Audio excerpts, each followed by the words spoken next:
উপস্থিত সম্মানিত এলাকাবাসী এবং জাতীয়তাবাদী বিএনপি অঙ্গ সংগঠনের নেতৃবৃন্দ, সম্মানিত বাক্সমল ইউনিয়নের সভাপতি, আজকের এই অনুষ্ঠানের প্রধান অতিথি সহ সকলের প্রতি আমার সালাম। আসসালামু আলাইকুম রহমতুল্লাহ। আজকের এই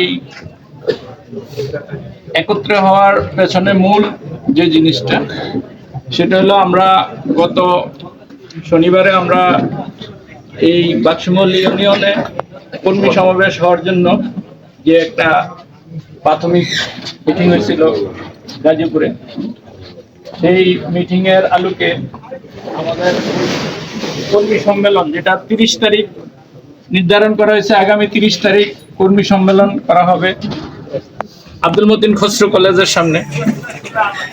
সেই সম্মেলনকে সফল করার লক্ষ্যে আমরা ওখানে সিদ্ধান্ত নিয়েছিলাম যে প্রত্যেকটা ওয়ার্ডে একটা করে মিটিং, যার ফলে সবাইকে জানানো প্রত্যেক ওয়ার্ডের।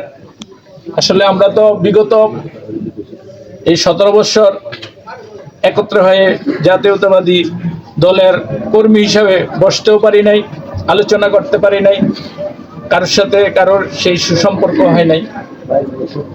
তাই এটা পুনরুদ্ধারের লক্ষ্যে আজকে এই 9 নং ওয়ার্ডের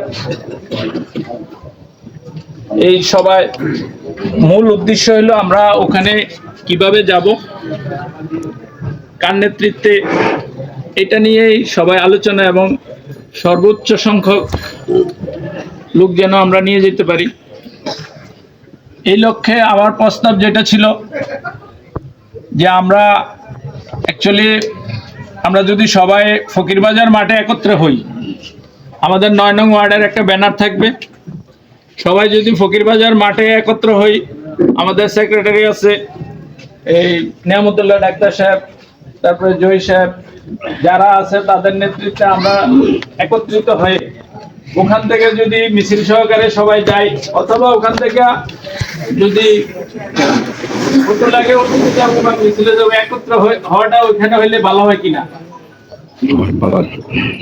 না আলাদা আলাদা গেলে ভালো হয়? একসাথে হইলে তো এখান থেকে হবে না, তাইলে আমরা ফকিরবাজার মাঠে একত্রিত হইতে পারি। এই ব্যাপারে মতামতটা কি?